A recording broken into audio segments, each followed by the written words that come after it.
oftentimes before we start a new journey in life, it's because there was a insistent whisper of some kind, a silent call perhaps, and sometimes it's a relentless drumbeat of a world that has sometimes grown too loud, the demands too numerous, and the paths ahead shrouded in uncertainty, in a fog of ceaseless doing, which is not really what life at its highest is all about. There is a tenderness in this yearning that we develop, like a sacred ache that many of us carry, some kind of longing to feel truly present, deeply connected, and authentically ourselves amidst the beautiful, bewildering chaos of life. None of us are alone in this feeling. We all are, in our own ways, navigating the currents of existence, often feeling pulled further and further from the quiet harbor of our own heartbeats. At first in life, we identify with the ego, with the shadow, the false self, or the frightened personality. And that is not somewhere where we should stay. It leaves us blind, not seeing reality as it is. We see life rather with perceptions created in fear. Contemplation is not a call to escape the world at all, but rather to rediscover the sanctuary, the sacred sanctuary within it.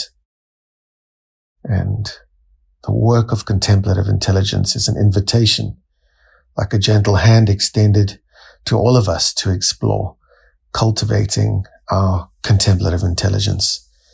It's the gift, the grace that we have been given to become gods amongst men, to become people who can see with the eyes behind the eyes and hear with the ears behind the ears, as they say, Contemplation is not a rigid discipline at all. It's more of a homecoming. And if you practice it, you'll start to see it's based in the recognition of all ancient and inherent wisdom that resides within you. It's in all of us. It's like a quiet anchor waiting to be found so that we can raise it and set sail in life, because life is a marvelous mystery. It's wonder beyond anything we can think. And without contemplation, we make our lives so small. We go in the wrong direction, chasing money, chasing things that do not matter. I often say that 98% of people are spending 98% of their time on things that just don't matter.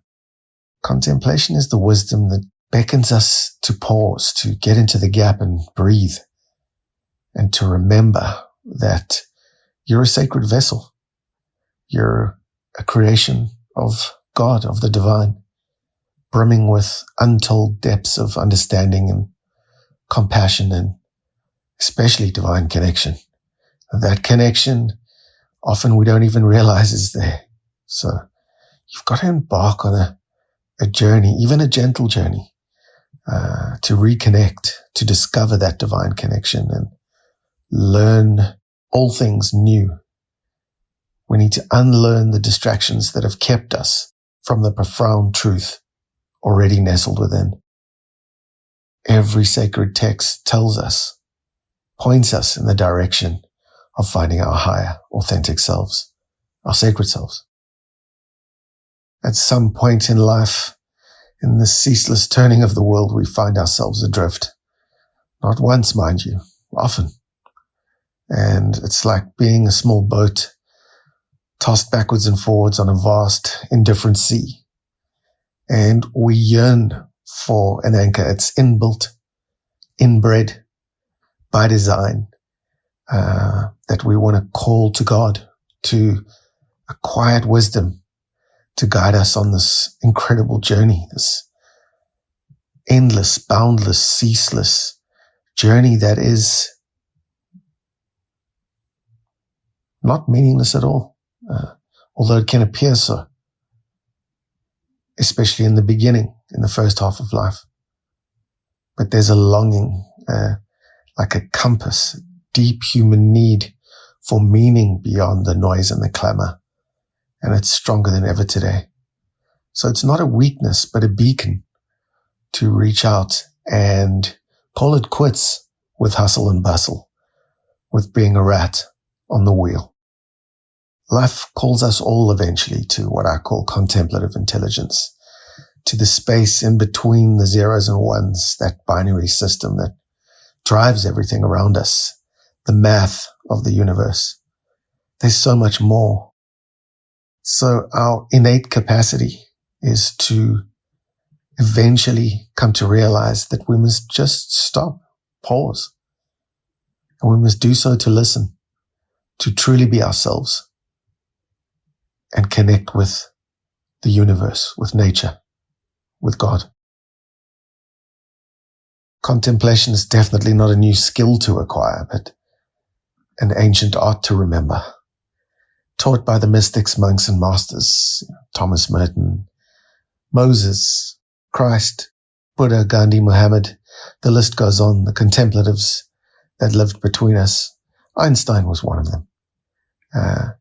They changed the world, and they're teaching us how to change the world at a time when the world needs change the most. So it's all coming together. A great paradigm shift from fear towards love. I'd say that contemplation is the deep breath before the leap, the quiet observation before the understanding, before the awakening, if you will. In a world clamoring for our attention, this contemplation, the CQ, is the gentle but persistent invitation to reclaim our presence. Eckhart Tolle reminds us of that all the time. We're not even present. We're lost in the anxiety of the future or the depression of the past. How often today do most of us live lives dictated by external expectations? It's ridiculous. I mean, where do we think it's going to get us? We're driven by the noisy demands of others, a kind of people-pleasing that leaves us depressed, alone, addicted, full of shame.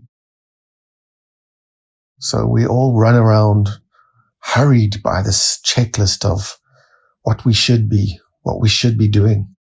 Contemplative intelligence, on the other hand, offers us a sacred mirror. When we engage in deep contemplation, we step out of the current of external influences and into the quiet chamber of our being, where we can at least be undistracted and so begin to really see ourselves, discover ourselves, not as others perceive us, or as we thought we should be when we were young, innocent and naive, but we start to see ourselves as we truly are.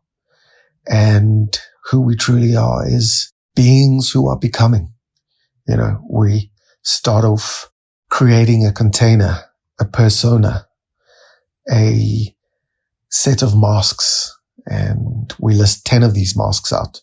We're codependent, anxious, people-pleasing, perfectionists, and controlling judges, etc.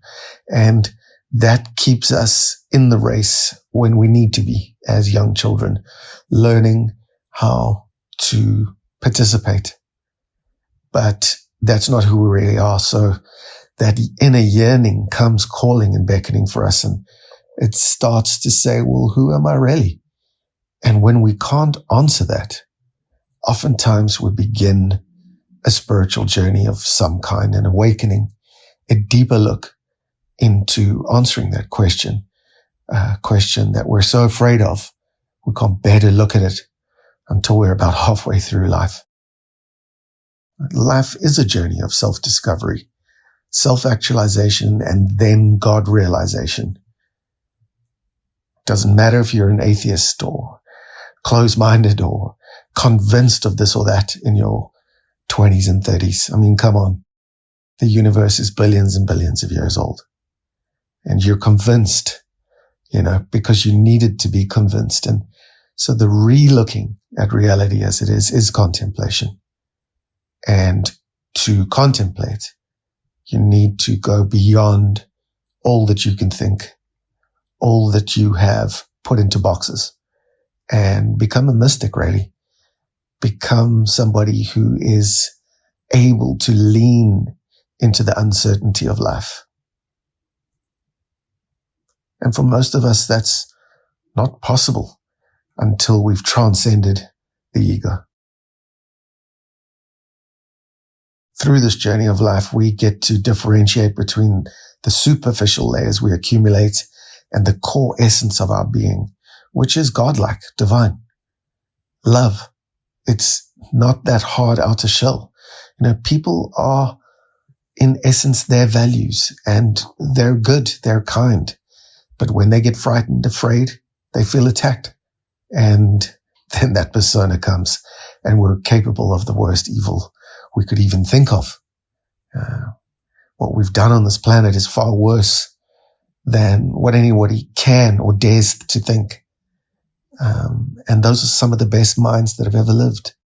The gulags in Russia, thought up by the most intelligent people in the country. Racism, separation, sexism, gender bias, thinking black is better than white or white better than black. Nonsense, garbage. 98% of people spending 98% of history on things that didn't matter. It's not Alexander the Great, it's Alexander the Fool, the jester, the egomaniac. To explain it, maybe I can say that it's like peeling back the layers of an onion, really, this journey, not with tears of sorrow, but with a quiet joy of discovery, because life really is good. Those first few lines in Genesis, in the Old Testament, the Torah. Life is good. The trees are good. The bugs are good. The nature of humanity is good. Very good. And maybe that's all, as William Blake said, we need to know. Beauty, truth, and goodness.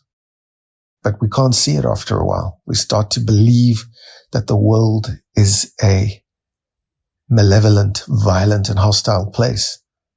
That's the rest of the universe that's buzzing with creation, with supernovas and black holes and all sorts. Here, it's a different story. But you need to look twice.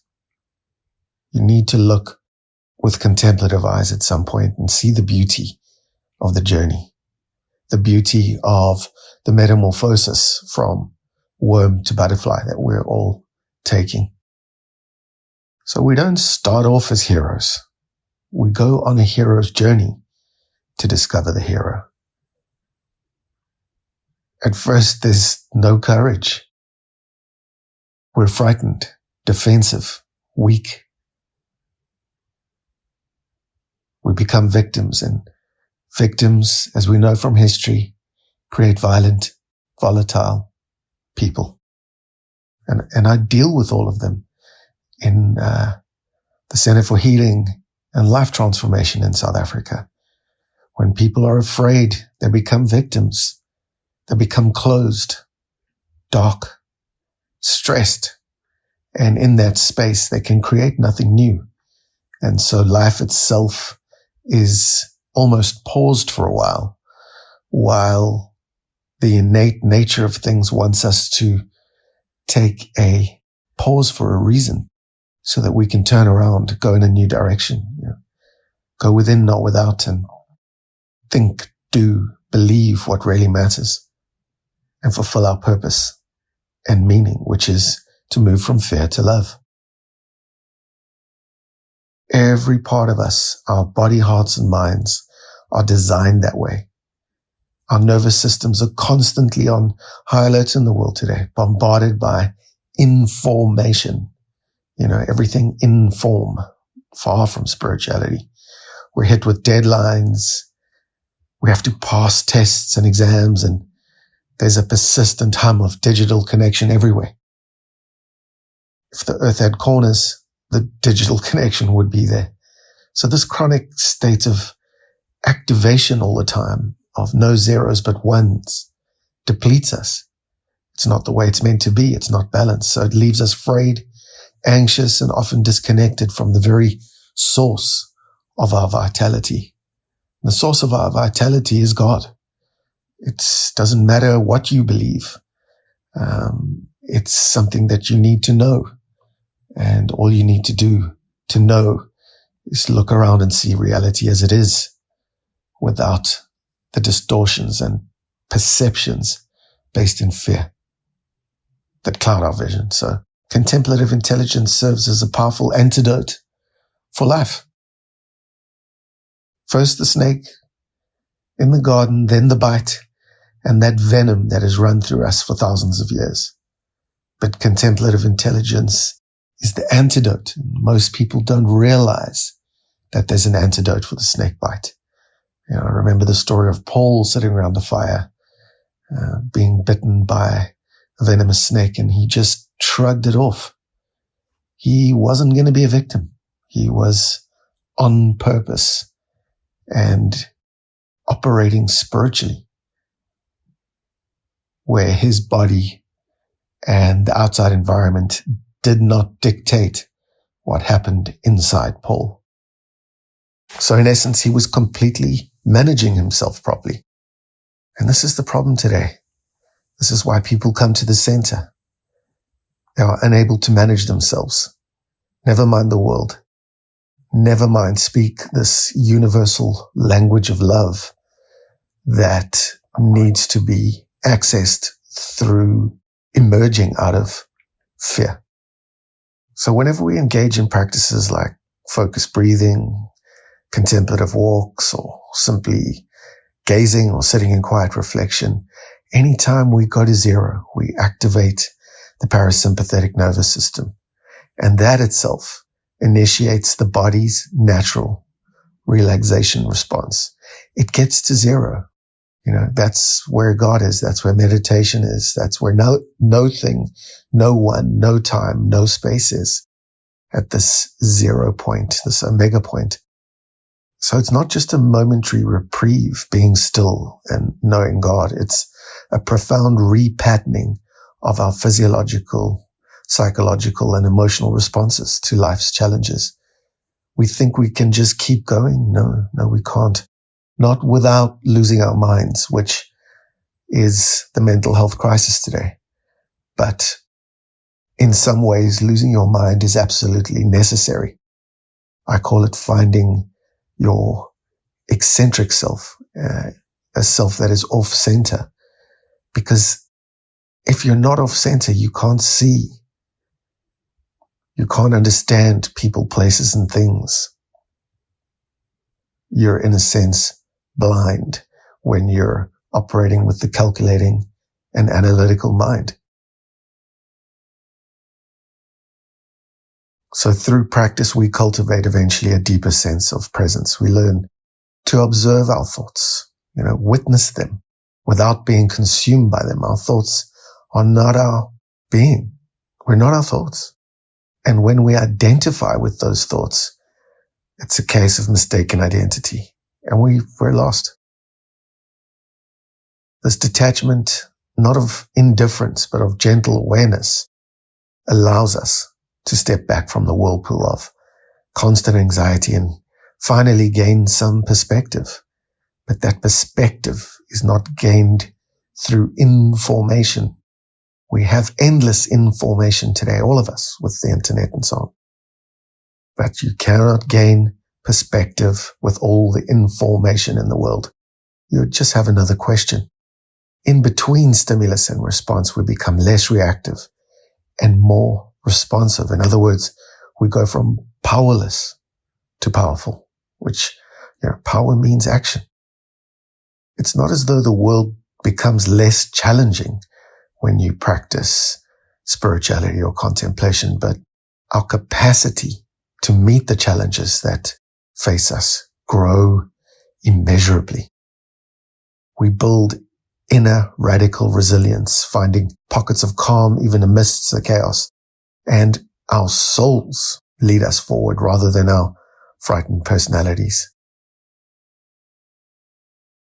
I think our deepest yearning is for God, but for meaning below that transcends the mundane, the meaningless, for a connection to something larger than ourselves.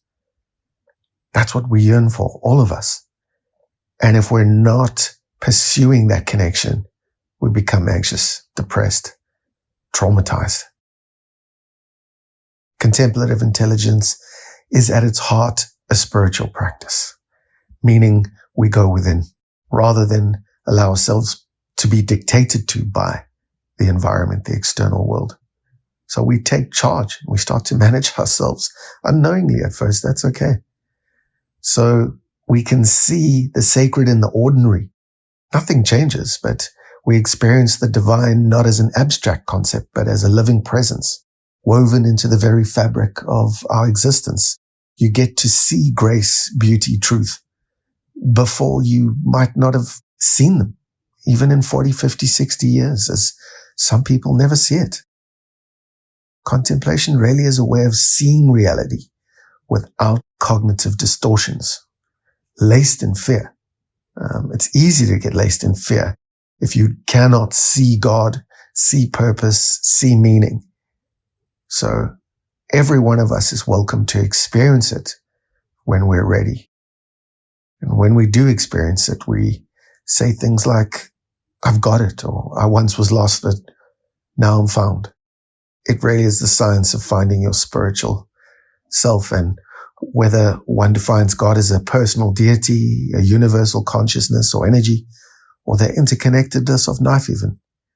Cultivating your contemplative intelligence opens that door to the profound experience of being able to conceive the mystery of the Creator. You see, the world and the universe are not only stranger than we think, they're stranger than we can think. And through contemplative intelligence, we move beyond dogma, beyond the boundaries of intellectual, calculating understanding, and we move shifting into direct experience. That's what we're here for. But we're not ready for it in the beginning. We have to practice. We have to open up to get there. So at first we force, race and push and bomb and beat, but it comes to nothing, of course. Who would have thought that it's in the hush of a morning sunrise or the intricate pattern of a leaf, the Pacific Ocean, the shared silence with a loved one, or just the profound solitude of meditation, of being still and knowing God, that allows us to touch the eternal. Wow. We begin to sense the underlying unity of all things, the connectedness, the miraculous intelligence that orchestrates the cosmos. And we discover our own sacred place within it, once lost, now found. This is where the meaning blossoms, where purpose finds itself, and we lay deep, deep roots, and then peace starts to take hold. And we cannot expect world peace if we cannot even be peaceful ourselves. How egoic of us. You want world peace, but you cannot be peaceful yourself? This makes no sense at all. And that is the analytical mind. Egoic by nature, always dualistic, telling others that they are wrong. And in that way, you get a sense of feeling that you're right.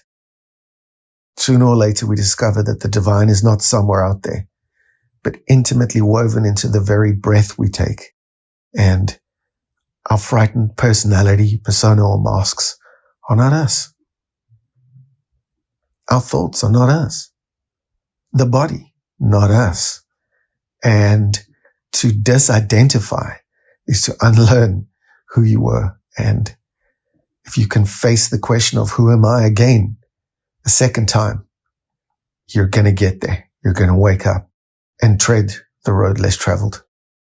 And it's a road that is a lifelong unfolding, really. It's gentle, but very, very persistent. God wins every time, I say, and we're going to return home to the quiet wisdom residing within us at some point. If it's on our deathbed, then so be it. Life will have it that way. But we can choose change, growth, transformation in a state of suffering and illness, or we can choose it in a state of love, joy, and grace. And we get to pick. That's what the biblical texts and the nature and the mystics teach. They teach us to dare to look within, because the answers are in there for all of us. That's the game. You were looking for the answers you didn't find. You didn't look within. You didn't dare. And life insists it's a daring adventure or nothing at all. In closing, remember that cultivating your contemplative intelligence is not a race to a finish line or some sort of performance that needs to be judged. It's a tender, lifelong process of becoming who you really are, a gentle unfolding of yourself to find the you were always meant to be. Think of it not as adding another task to your already full plate. We all have today, but rather as a subtracting noise, giving you space, making space for the sacred silence where true wisdom blossoms. Got to get to zero. You got to be still to know God. This is the key. Every quiet breath, every moment of conscious presence, every step taken in mindful awareness is a profound act of self-love. And what's required is a compassionate embrace of your own humanity. It is these sacred pauses that help us heal. It is there that we remember our divine essence. And that's how we reconnect with the deep, unwavering love that animates all of life. Faith, hope, and love. But love, starting with self-love, is all that will remain. So carry this quiet strength within you and let your contemplative intelligence be your guiding light. Practice, seek, and then find the steadying hand and the loving heart that naturally illuminates your path forward. You'll never be lost again because you'll always return to the serene and boundless truth of who you are, who you really are. Beloved, chosen, connected, divine.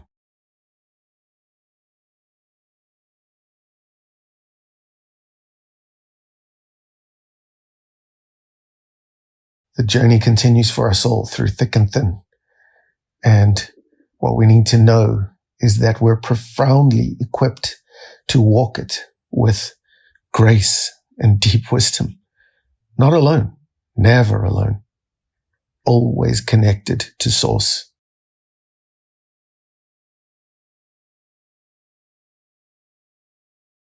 Let's practice contemplation together.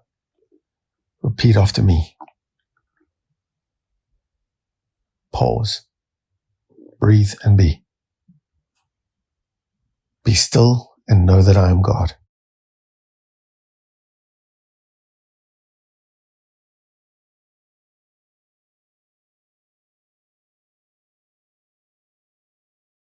Be still and know that I am.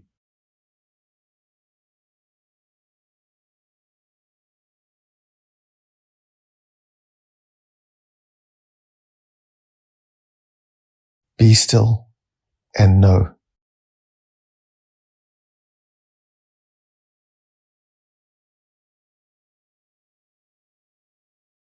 Be still. Be.